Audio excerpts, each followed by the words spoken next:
Oh, napapatitig ka rin sa sasakyan na to, no? Gusto mo din ba itong sasakyan na to? Modelo, maporma, at higit sa lahat ang pinakamaganda doon ay sobrang tipid.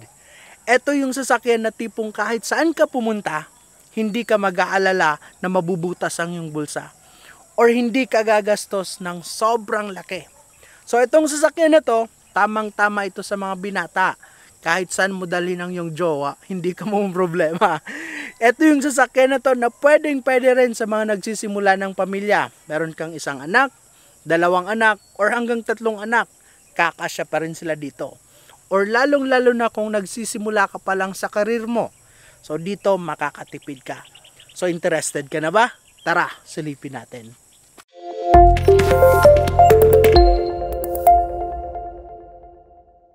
So this is the Suzuki Espresso 2021 model. Ito po ay bagong acquired lang namin dito sa Bicol Auto Search. At nabili po namin ito dito lang din sa Bicol. Actually sa kaibigan ko po from Kamsur. Shoutout nga pala sa kaibigan ko sa City Auto Finder dyan sa Naga City. So maraming salamat sa pagpasa nitong unit sa akin kasi at least ngayon na-experience ko na si Espresso. Alam nyo kasi, nung unang labas pa lang nito na Espresso, year 2020, talagang naisip ko na gustong gusto ko gumamit nitong sasakyan na to. At hindi ako papayag na hindi ako makahawak ng Espresso. At ngayong andito na, grabe, sobrang satisfied ako at na-meet talaga niya yung expectation ko sa sasakyan. Kung titingnan mo itong Suzuki Espresso, para lang din siyang isang typical na sasakyan.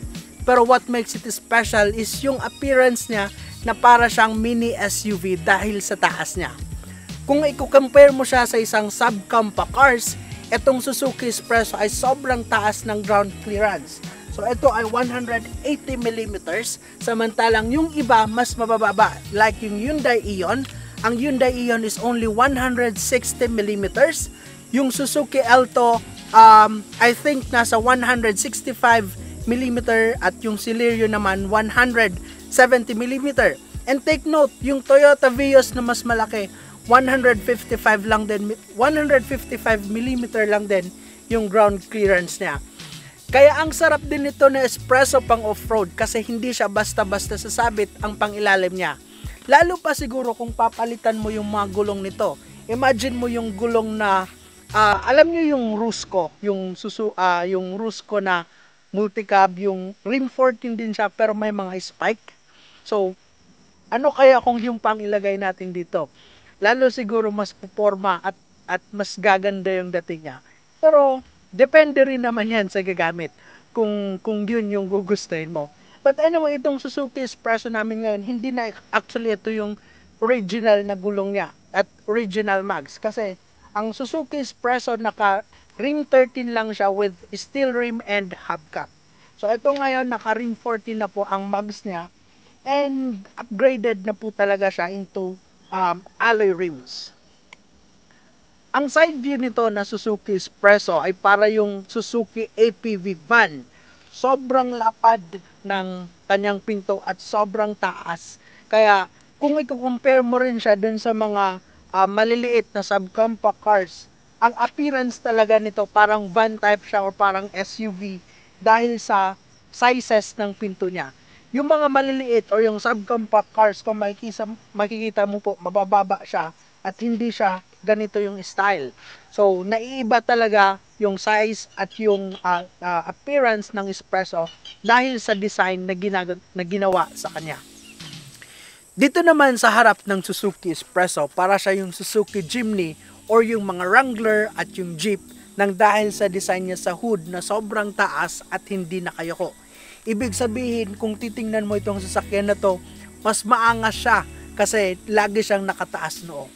Kung i-compare mo siya sa iba kagaya ng Eon, pababa kasi yung design ng hood nila. Same with Mirage, Wigo at Alto. Kaya ang appearance nila parang mababa talaga yung sasakyan kung titingnan mo. Pero dito sa Suzuki Espresso, since basic car lang din naman po siya, kung mapapansin nyo, wala po siyang fog light. Pero I am sure kapag gugustuhin naman ng may-ari na palagyan ng fog light, possible pa rin naman. And ang maganda doon, itong Suzuki Espresso, naka-halogen headlight na rin siya. Kaya maliwanag na maliwanag din po siya sa gabi. Dito naman sa likod nitong espresso, wala kayong mapapansin na door handle na gagamitin nyo sa pagbukas dito. So, ang tanging magagamit dito sa pag-open is yung susi. Maliban dyan, meron din naman ito lever sa loob na katabi ng gas tank lever din. So, pwede ka mag-open kapag nasa driver side ka. At isa na naman sa mapapansin mo dito sa Suzuki Espresso, sa likod niya, yung taillight niya na sobrang taas yung design. Kaya yung appearance talaga niya para siyang mini SUV. And maliban dyan, meron pa po ito dito ng center taillight sa taas. So ngayon, silipin naman natin yung engine. Tara! Grabe, sobrang liit lang din talaga ng makina niya, kaya sobrang tipid. So this is a 5-speed manual transmission, 1.0 liter, 3-cylinder. Pero alam nyo, kahit 3-cylinder po siya, hindi kanya bibitinin sa takbo, lalo kapag mag-overtake ka. Meron kasi ibang mga sasakyan na kapag nag-overtake ka, medyo mabibitin ka, kahit nasagad mo ng apak sa accelerator. Pero ito po, hindi mo mararamdaman sa kanya. Talagang bibigyan kanya ng magandang takbo. So of course, itong engine nito wala po siyang problema since this is 2021 model. Malinis na malinis pa po. Hindi pa po ito napabaklas. And wala ka pang makikita mga tagas-tagas or mga dumi-dumi sa makina. Ang kagandahan po dito, all original po siya and kasa-maintain itong sasakyan na to. So dito naman tayo sa interior nitong Suzuki Espresso. Na kung titingnan nyo, kahit sobrang liit nitong sasakyan na to, very spacious pa rin naman siya. So kahit matangkad ka, ang laki pa rin ng legroom niya and adjustable pa rin naman po siya. Pero tingnan nyo po, itong steering wheel po niya, wala po siyang adjustment. Hindi siya na-adjust ng taas or baba. Pero in here, kung makikita nyo po, ang upuan ng Espresso, sobrang taas din niya. Kaya elevated po talaga yung driver, hindi kayong nakataas yung manibela mo. Ito yung makikita mo talaga, overlooking ka sa kalsada. Kaya tinatawag talaga siyang mini SUV dahil sa comfort at posisyon na binibigay sa'yo. And maliban dyan, in here makikita mo po nakabalot pa lahat ng mga hawakan dito. Ito yung pag-adjust ng upuan niya and pag-recline ng upuan, so very basic.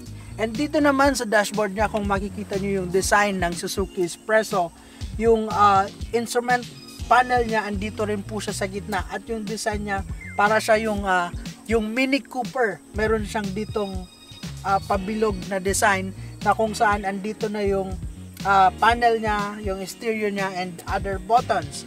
And one more thing na special dito sa Suzuki Espresso, powered windows po ito sa harap. Pero sa likod, naka-manual window siya. Pero okay din naman kasi bihira din naman gamitin yung sa likod. And yung control niya sa power windows, wala po sa pinto. Andito po siya katabi ng hazard. So, maganda, bagong design talaga. And yung infotainment system niya, naka-touchscreen na rin siya. Ang wala lang dito sa instrument panel nito is yung RPM monitor niya.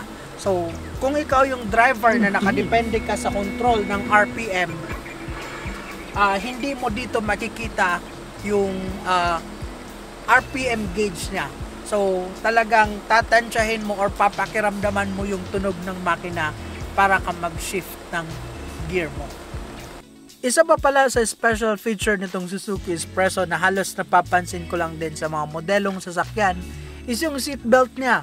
Usually kapag mga typical na sasakyan, kapag hindi naka-seatbelt yung driver, mag-a-alarm talaga siya.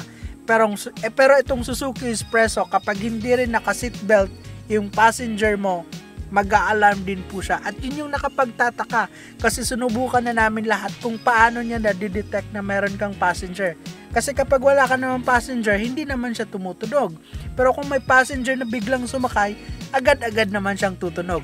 So kung ikaw Suzuki Espresso user or ganun din yung feature ng sasakyan mo, ipaalam mo naman sa amin, comment ka below kung paano yun na-detect ng sasakyan.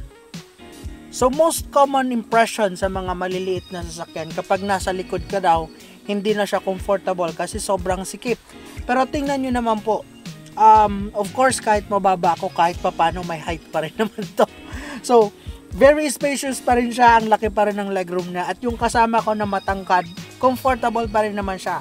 Kasi ang design ni Espresso, kinuha po nila yung size ng upuan. Kaya kung mapapansin mo, yung size ng upuan ng Espresso, yung likod ng Espresso, pinaliit siya. Pero kahit pinaliit siya, very comfortable pa naman. Yun ay para mag-create pa siya ng mas malaking space dito sa likod. And of course, dito sa likod, kung malalaki yung ang sakay mo, pwede dito 2 passenger. Kung maliliit naman, pwede ka hanggang 3 passenger. And kung mapapansin nyo, dito naman sa likod, manual windows lang po dito. So talagang yung front lang yung naka-power windows.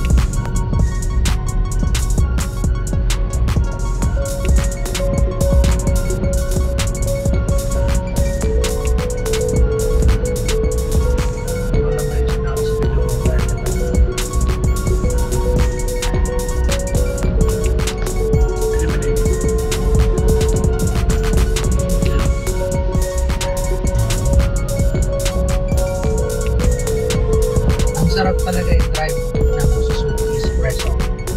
Relax, and yung feeling na parang naka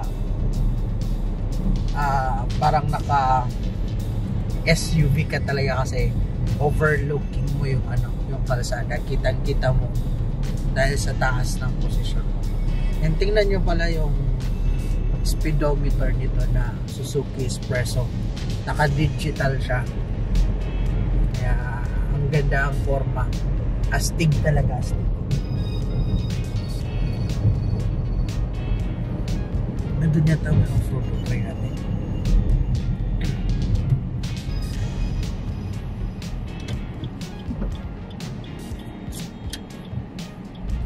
Chill, brother, chill. So, susubukan namin itong Suzuki Espresso sa off-road. May private property, hindi pwede. Private property. Balik tayo. Hindi pwede. Trespassing. Baka makasuhan tayo dito ng trespassing. Hanap tayo ng off-road. Subukan natin si Espresso kung kumusta yung performance niya.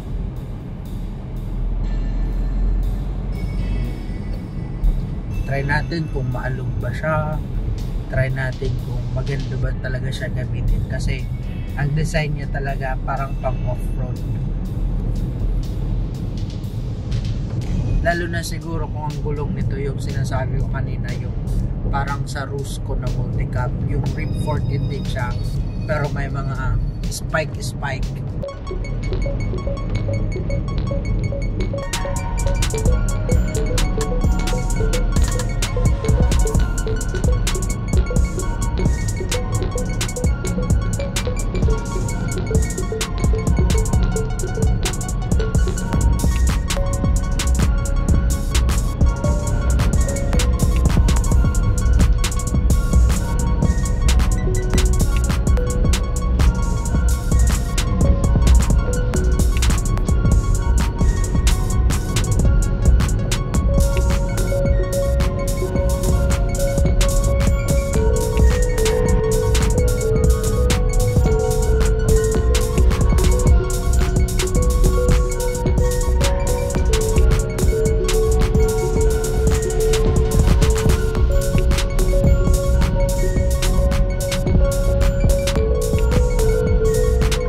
pag-usapan muna natin yung price ng Suzuki Espresso. So, nung unang nilabas ito na year 2020, ang Suzuki Espresso, ang initial price is nasa 528,000. Pero iba-iba rin kasi, depende sa mga dealer. Meron kasing dealer na 528, merong 523. Then later on, bumaba siya sa 512, merong 518,000. Then, as of today, ang price ng 2021 Suzuki Espresso is 491,000. Again, iba-iba rin yan sa bawat dealer. Merong dealer na 498,000. Pero yung last na nakita ko, yun talaga na 491,000. Pero wala na rin mas mumura sa Bicol Auto Search. Kasi ngayon, itong 2021 model na Suzuki Espresso, we are selling this for only 435,000 pesos. Imagine 2021 po siya, slightly used, mileage is 13,000 only. And talagang wala ka pang masasabi sa sasakyan. Kahit yung amoy ng aircon niya, amoy bago pa rin siya. May mga plastic pa, kahit yung mga hawakan niya, may mga plastic pa rin siya. So almost new yung sasakyan. Imagine kung gaano kalaki yung matitipid mo. And yung 435,000, pwede pa namin yan bigyan ng discount kapag sure buyer ka. So, visit mo lang ito dito sa office namin, the 7th Road, OLV Bibingkahan, Sorsogon City. And of course, pwede rin po siya ipasok sa financing.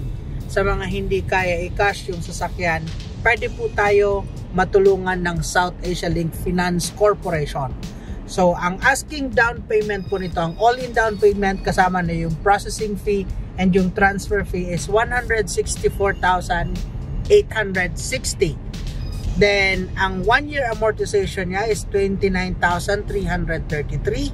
Sa 2 years naman is 16,646. And sa 3 years naman is 12,460. So, ano pang hinihintay mo? Kung interested ka at kayang-kaya mo naman yung down payment at monthly amortization, puntahan mo na agad itong sasakyan.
Here we are. So, andito ulit kami ngayon sa location namin kung saan dinadaanan namin yung kalsada dito kasi pang off-road siya. So, andito kami sa Dream Inn Farm Resort. So, ang kalsada kasi dito hindi pa siya naayos. Kaya kung makikita nyo talagang rough road siya. So, maganda siya pang test drive ng mga sasakyan, lalong-lalo na kung meticuloso ka sa mga kalampag ng sasakyan. So, dito mararamdaman mo talaga.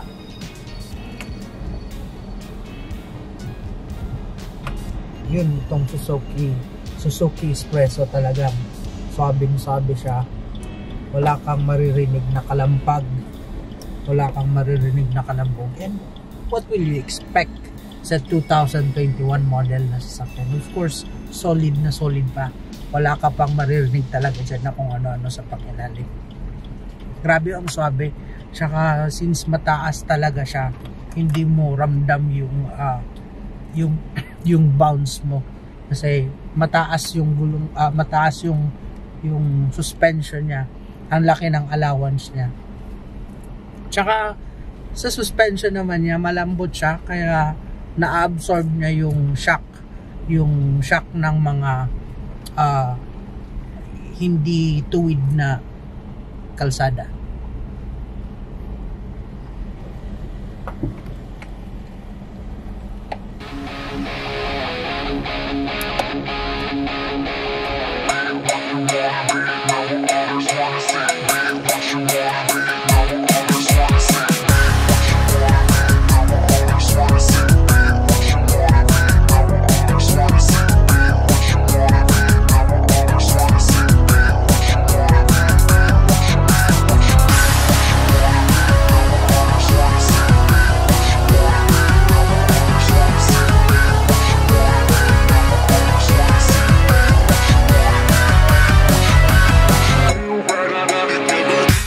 So dyan nagtatapos ang episode namin tungkol sa Suzuki Espresso. Kung nagustuhan mo to at gusto mo ang content namin, don't forget to subscribe and click the bell button. Lalong-lalo na kung mahilig ka sa mga sasakyan or you are planning to buy a second-hand vehicle. Dito sa aming channel, marami po kaming ipapakita sa inyo ng mga for sale na sasakyan from first owners, from car dealers, or galing mismo dito sa amin sa Bicol Auto Search. Or kung ikaw naman ay merong binibenta na sasakyan or ikaw yung owner ng sasakyan at gusto mo magpatulong sa Bicol Auto Search, punta lang po kayo sa aming Facebook page or tumawag sa aming official number para ma-assist po kayo ng aming staff. So thank you very much for watching and have a nice day.